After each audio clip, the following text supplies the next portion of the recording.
Tools, Fools and Jewels, welcome back to Sound the Siren. I'm Xavier. I'm Dylan. Welcome back to another episode. The Supercoach series continues. Das, how are you? Very good this week. Very good. We cracked the 2K. We got there. We did. I had some blokes who forgot how to play football on field, and I still managed to crack the 2K. It was excellent to see. Well done. Deserves a handshake. Cheers. Fist pump from Zave. So, firstly, Zave, I think you want to kick us off, don't you? Yeah, so we'll dive straight into the scores. Darcy's already given his. I think I top scored the three of us for the second time this year. I scored 2,184, so I think it's either my highest or second highest score this year, so I'm pretty happy with that. Round rank went up, and so did the season rank, so pretty good week for me.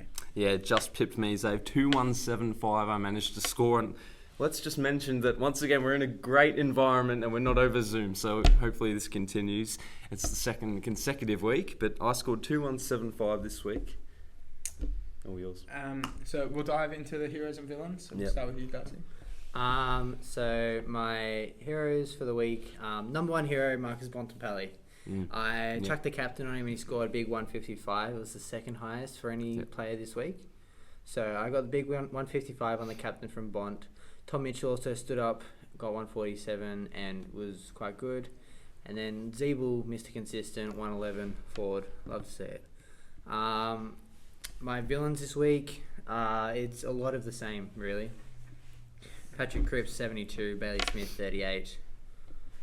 And then I had underperforming Dustin Martin once again, 65. I think he will turn around this week. Expecting to see a big 160, chuck your captains on him, full faith. But other than that, it's just my underperforming premiums who are in the 400 to 500k mark that are letting me down. Yep. I've taken round one of the battle. I guess we could say I know Save and Das not happy, but guess who one of my heroes was? Keller Mills, who was involved in that trade. 145. Tom Mitchell and Marcus Bontempelli, as you guys mentioned. Zeeble, Mr. Consistent, and Jake Lloyd as well. But Caleb Daniel too, 100, and I think he scored 70 points in the last quarter. I was feeling pretty lucky. I thought Dylan's been sucked into one here, having 30 at three-quarter time, but he managed to explode in the last quarter and save your season a little bit. He went flying at home. Yeah, and the villains, Tex Walker, a score of 29, and the rookies in the forward line, Anthony Scott with 85, also James Rowe with 81, so proving their worth once again. But I didn't really have too many villains. Kojitsky, 38, but I think that was bound to happen sooner or later, so pretty happy. Now, just quickly before we get on to Xavier's, Dylan, are you aware of the news with Taylor Walker this week?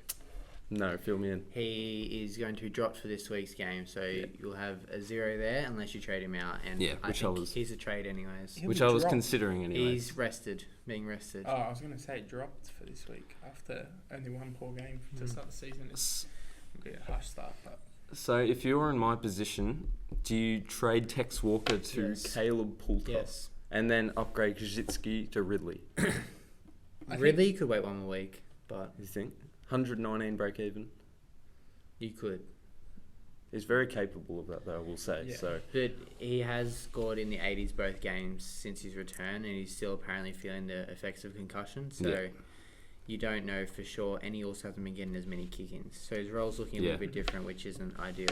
Or I could go Nathan Murphy from Collingwood. He scored 52, but he's injured with the concussion protocols. That's 1 week out. Might as well hold. He's going to make more money. That's what I was thinking too. To me, it depends on how much you bought Taylor Walker in for. If you've had him from the start of the season, then he's probably a trade, given the fact that you made money on him, and that was probably why you bought him in. Yeah, first week. If you bought him in when he was like 500 and something K, then do not trade him, because the reason you bought him in was because you thought he was going to be a top 6 forward. You don't bring someone in at 550k with the purpose of making money. So if you still think, or if you ever thought that he was going to be a top 6 forward, probably wouldn't do it, because it's just a waste of a couple of trades. No, I brought him in when he was almost 470,000, and you're expecting top 6. Maybe it was a week before. He did score big the first week, so either week 3 or 4 I brought him in. Which it's still... For Joe Danaher, which I think is a pretty costly trade for you at the moment. Joe Danaher would have been averaging more since, I think. Yeah, I think so, yeah. Xavier, we didn't finish your heroes and villains. So I've got 3 absolute... 5 heroes, but 3 main ones. So Sam Dougherty, 132. He's the least owned player in my team. So anytime he has a big week, it's probably going to be a big week for me. So great to see him having a massive one. Bontempelli and Tom Mitchell, who both of you had.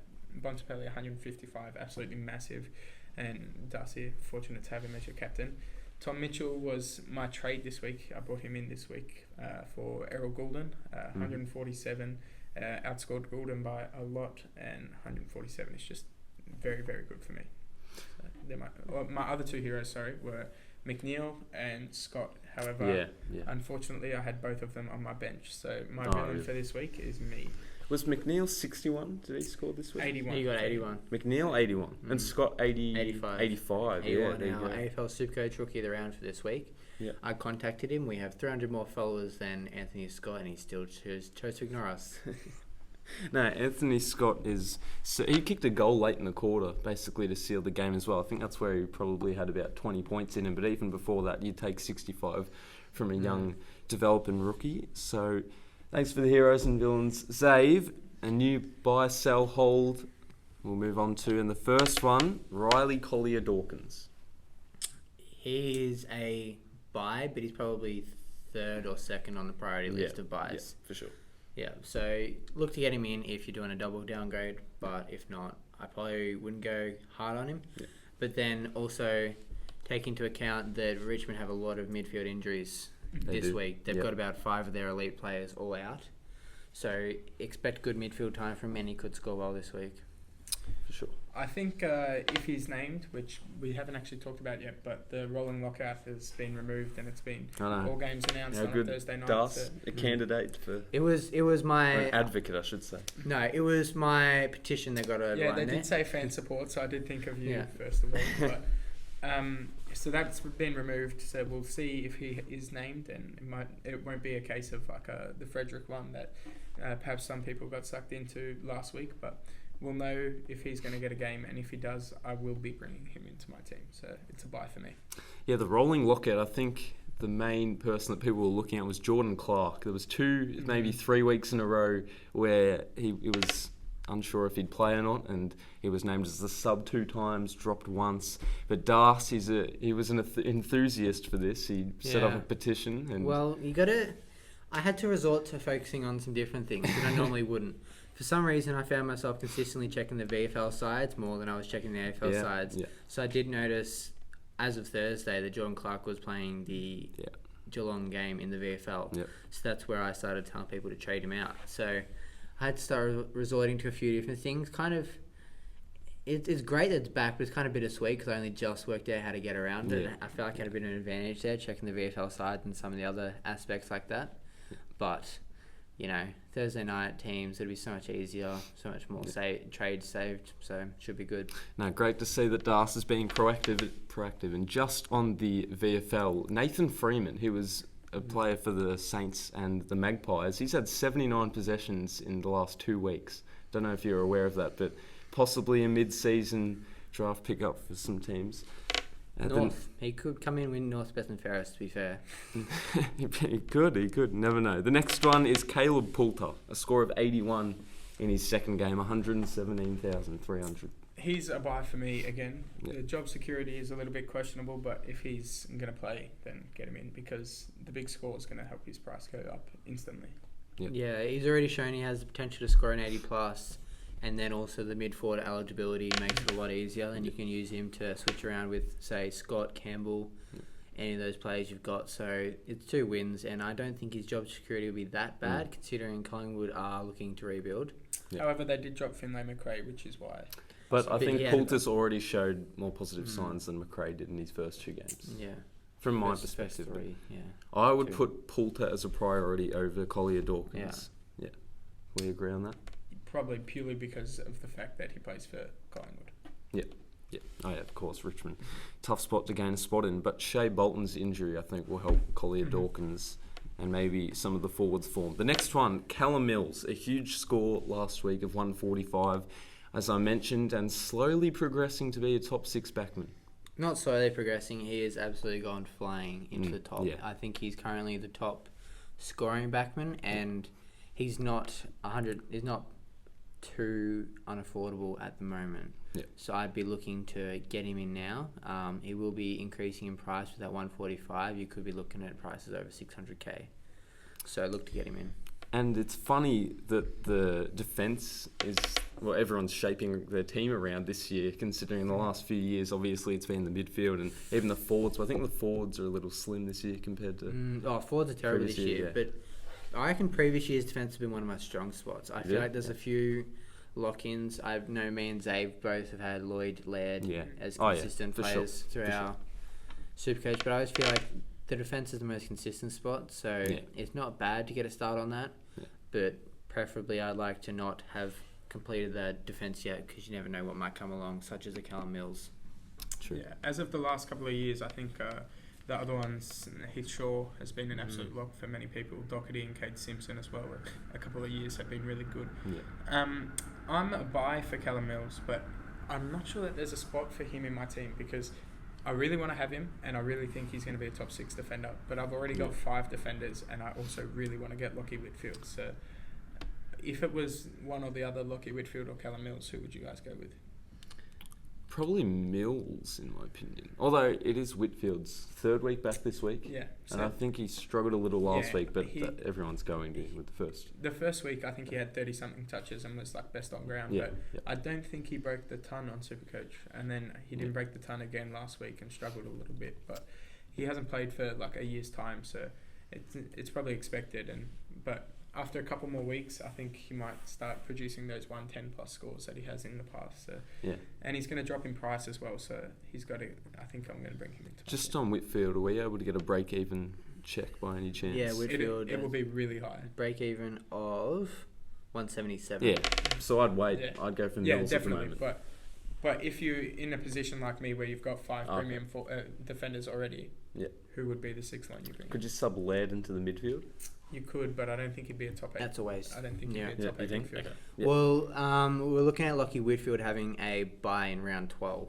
So the very first buy. So by then his price should be down around 500k. Then you trade in after your round 12 buy. Then you got him through round 13, 14, which is 14 is looking a bit shaky for me. Yep. So I think Whitfield could be a better option than Mills at this point. And by then, guys like Jacob Kojitsky should be able to offload. You could be talking about him this week or next week. That's what I was thinking as well. Just on Sam Dougherty, he scored large again this week, didn't he? Yeah, massively. So he was my hero this week with a score of 132. Yeah. And since round 3, he's had scores of 109, 98, 121, 87, and 132. So he's now in the top 6 defenders, and he's averaging 105. So and you always talked about how Dougherty's only purpose was to be better than Jaden Short, and since you said that, Jaden Short's been 88, 125, 74, 61, 116 and 98. So he's definitely winning there. The sad thing for me was after his score of 125 against Port Adelaide, I brought him in. So I've had both of them for Jaden Short, 74, 61, 116 and 98. So at least the last 2 weeks he's returning to that form, but yeah, for sure. The next is Jordan Ridley, 488,200 this week. I was saying before, he's a good option, but I'd wait 1 more week, purely because I think his price could drop, and it won't hurt to have 1 more week to see if he gets back in form or gets that role of majority of kickouts again. For me, he's a buy because he's 488k, and I can't see him finishing anywhere outside of the top 6 defenders. We know he had the injury affected score of like 13 or something, or 31, but he's still averaging 104.9 and is still a top 6 defender as far as average is concerned. And I do think, as I said, I think he's capable of scoring 120 this week, and then he'd just increase in price. So in my opinion, a buy, and I'll certainly look into him. The next is Jacob Kojitsky, who we've already touched on, a break-even of 60, and it's doable for him, but he had 38 last week. That's my only concern. It's situation on your team, really. There's no real great pickups. I'll get to that later in the defence, but at the moment you can hold him. Just depends on what you want. Mm-hmm. Yeah, I 100% agree. It's situational. If you've got defending rookies on your bench that you can bring onto field, or if you're looking to bring in a 6th defender, then you can definitely do it. But for me, I've got no defending rookies that are playing, and I've only got 5. So, and I'm looking to bring in a midfielder or double downgrade this week. So he's still a hold for me. Chad Warner, he has Collingwood and Fremantle in the next 2 weeks. So he has the ability to produce an efficient score? He's still averaging 76 and he's underperforming. So there's no point looking to move him out at this point. I don't see his price fluctuating too much, and a playing rookie is a good rookie at this point. Yeah, I 100% agree with everything he said, so hold. Just on the Sydney rookies, you got Campbell, Goulden, Warner, and then there's Wicks as well. But out of Campbell, Goulden, and Warner, who has the best job security at the moment? Warner. Yeah, I think you have to say Warner. Yeah. Campbell is last as well because Campbell's he's not been even in the dropped a team. couple of times. Yeah, so. exactly. I think he's playing VFL at the moment as well. Jaden Stevenson, I think that's obviously a sell. Yep. This is the buy-sell odds. Shea Bolton, 2 to 3 weeks was the initial timeline, but a broken wrist. I know you've experienced a broken wrist, and I think it's a bit longer than 2 to 3. It was yeah. up to 12, but there's got to be better medical assistance. Stuff, So I think it's a hold unless anything comes out that suggests to be more than 3 weeks at this point, because he is looking like a good option. Yeah, I think it's a difficult one. It's if it was 1 week, it's a certainty to hold, but the 2 to 3, it's sort of in an odd position. So I don't know. I think it's up to you, to be honest. I don't really want to give my opinion because it might end up like Darcy's Patrick Dangerfield pick and then not be the best. Or a Jeremy Howe, people who held him, expecting him back either next week or the week after, and then it's now turned into 12 to 14 weeks. Yeah, you experienced that, didn't you? Yep. Also, just a couple more to finish off. Darcy Moore, 365,000, decreasing in price. Hold. I wouldn't bring him in. I've seen a lot of people. I had a full-on argument with someone on the AFL Supercoach account about it. Pretty much, they were trying to say how good of a pick he is and whatever. But he's had 5 of his 8 games under 80 points. But that's because he was forward line. Not He's in all 5 returned games. to defender, and he's Not in scored all 5 130. He's gonna have games where he scores like 130 plus, which he did in the like weekend. This week, I think he had like almost 20 marks or something. So he's gonna have games where he scores really big. But then, as a defender, he's gonna have games where he has to really, really lock down on someone that's really good. Someone like Harry Mackay, you're the man. But he's got Buddy this week. He's also got the chance. We know he might not this week, considering how good he was, but there's also the possibility that he moves back into the forward line, and given the Collingwood ball use, he's not going to score very well in the forward line. Tom Campbell scored No. 100 on the weekend. No. Yeah, okay. I probably wouldn't bring him in. He's struggling to stay in the North Melbourne side, so I wouldn't even put him in your Supercoach side.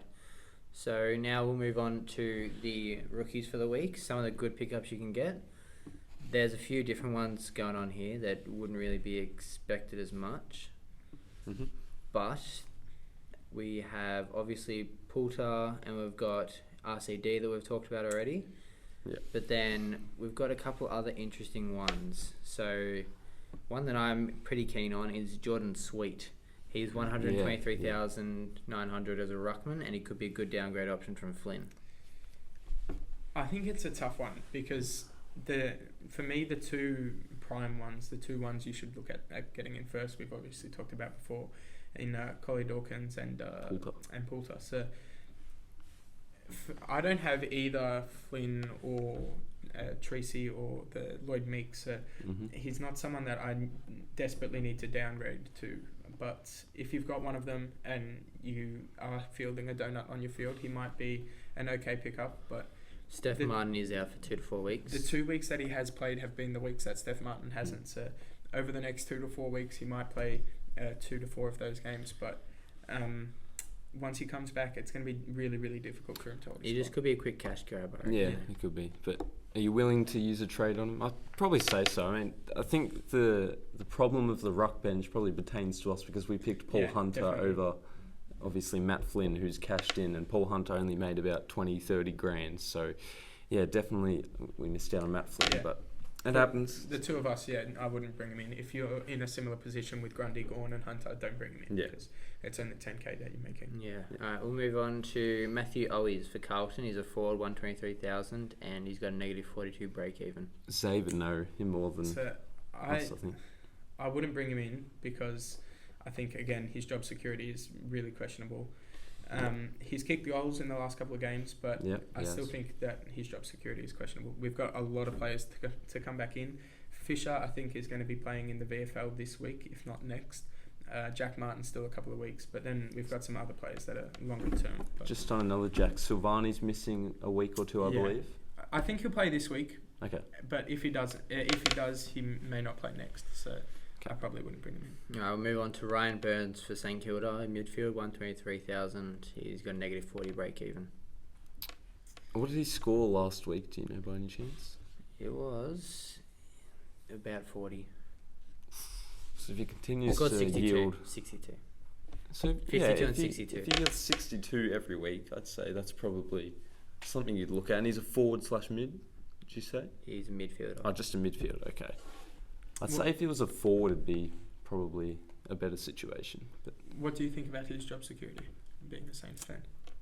yeah, well, he played well last week. I know we have Gresham's missing the year, so he's basically filling in I Gresham's think Zach Jones area. as well. Yeah, Zach Jones for a is couple out for till the end of the year, I think they said. Unfortunately, quad injury, so Yeah. big blow for the Saints. I'm just trying to think off the top of my head who we're missing in the forward line. But at the moment, he's not going anywhere. He's playing well. We're winning games. And if we get blown out by Geelong, which we have in the past, then they might assess it and drop him. But Yep, so just quickly then, we've got a point of difference pick here. James Harms in the defence, Yeah. 344k. He's got a break even of 9 and he's actually looking pretty solid. Did say that. That's not. It sounds good when you say a break even of 9, but again, for someone like me who's got 5 premiums, I don't think he's going to be top 6 defenders. Yeah. And to bring someone in at 344k is probably not the best, unless I probably wouldn't be bringing in someone in that And price then- range at this time of year. And then just another quick defender, 123,900. Harry Edwards for the West Coast Eagles, negative 30 break even. He Yeah. could be a Cosy downgrade. Yeah, I was looking at him earlier this week for sure, and he's been playing well, not just say Supercoach wise. yeah, Supercoach wise has been playing well, so definitely one to look at. Have you got his scores up there? Yeah, in so previous he's got weeks? scores of 61 and 43 over his first 2 games. Okay, well, I take back the 43, but the 61, I was actually watching that game, and he did play well. He's kind of like how Heath Chapman was in his first 2 weeks, which was my only worry, but yeah, definitely one to consider. Yeah, I'm not so sure, because I think there's still better options. If you've got Murray, he's going to come back just next week. If you've got Cozzy, he's still going to play. And Murphy as well. And then and that's the one I meant to say. Sorry, not Murray. Murphy. Okay, yeah. And then the 2 that we said before, Poulter and RCD, I'd be getting them in before I get in Harry Edwards. But if you do want to upgrade a midfielder, you could downgrade Cozzy for some cash and then develop another premium. If but you've got a spot in the defence. yeah, for sure. All right, boys. What are your trades coming into this week, and who will you be captaining? I was considering trading out Kojitsky, and I might still, but now that Das has mentioned Tex, and I was actually unaware of that, I'll probably have to downgrade him and then possibly boost my defence again. But as you said, the defensive options at the moment, they're quite slim. And yeah, I think it'll probably take me until the Friday night game, to be honest, because this is the last week of the non-rolling lockout, right? Mm-hmm. So I think so. Yeah. one more week of pain, and then we're back to normality. Yep, so I'm looking at one of Sam Berry, Braden Campbell, Errol Goulden downgrade to Poulter. Yep. And then that'll be it for me for this week. And then having 18 trades left, I'm hoping to really hold on to them until the buyers. And then just for captaining, I'm looking to do the all reliable, have Grundy vice captain and Gawn captain. You do have Gone. Sorry. Yep. I forgot that. So That's why he's been scoring poorly. Yeah, exactly. Even though 112 is poor. And Yeah, exactly. in That's terms of unreal. poor, He's out of his league. So my trades for this week, I'm going to bring in Poulter for one of Berry or someone like Bergman. And then it's probably going to be Berry to Poulter, Berry, sorry. Yeah, And Bergman's still got a 7 break even. I want to bring in RCD if he's going to play as well, but I don't know who I'm going to bring him in for, because I've got Powell, Jordan, Scott, Bergman, who are all still going to make money, and then McNeil on the bench, McQuarrie, who's still got a little bit of money to make, and then the rest of them haven't made enough. So it's a little bit difficult, but if I can find a spot to bring him in, and if he does get named, then I'll probably bring him in as well. You say that about Berry. The only worry is that his 3-week rolling average is about 40. So he's not in great form, and he might be dropped. I know it's still cash to be made, but I don't think he has long left. Berry? Yeah. I'm saying I'll trade him out. Yeah. Oh, okay. Sorry. I thought you were saying to keep him. Yeah. No. Alright, move on. Your part. Of- Outro. Oh, we're up to the outro already. Yep. It is it. Alright. It's nearly 3:20. 5:20. Xavier's got to go soon. Anything else you want to mention, boys? Nothing else for me. Captaincy on Dusty Martin 160 this week. We didn't touch on that. Maybe Actually, next yeah, week yeah. we'll return. We'll to touch on it next week. Next week we'll briefly touch on it, just in case he scores 140 and I'll be Dylan reprimanded. Dylan's almost certainly going shirtless for the next in the next couple of episodes. But they weren't happy when I gloated about it over the text. So we'll hope he has another shocker. Who have the Tigers got this week? They have the They've got GWS. Giants at Marvel. That's risky for me. That is risky for me. I think I'll bite the board and against GWS, they don't really have anyone that matches up perfectly against Dustin Martin. So I'm expecting like 170 to 180. I'm expecting him to have an award speech after at the end of the game and say, "Dylan, this game was for you. I'm Up looking yours." forward to seeing you shirtless." Yeah, absolutely. And yeah, we're looking at Dusty Martin in the midfield by himself. There's going to be no other Richmond midfielders in the centre bounce apparently because they've got so many injuries. So it'll be just Dusty 1v4ing them. sure, So yeah. he's looking to go off 220, 230 maybe. Chuck the captains on him. just quickly. That's actually a good idea. I'm not sure. Would you put your captaincy on him? He's been really poor over the last couple of weeks, but given that they don't have any midfielders, You could put him and vice. the fact that 'Cause the Gorn- fact that he is going to play midfield, it might not be the worst option in all seriousness. In all seriousness, it's a great option. Chuck the captains on him. Don't worry about vice captain. That's all for this week. Good luck, boys, with your scores, and we'll see who's victorious out of the three of us. But we hope you enjoy. Make sure to follow at AFL Supercoach at sts.podcast on Instagram, and we'll catch you next time.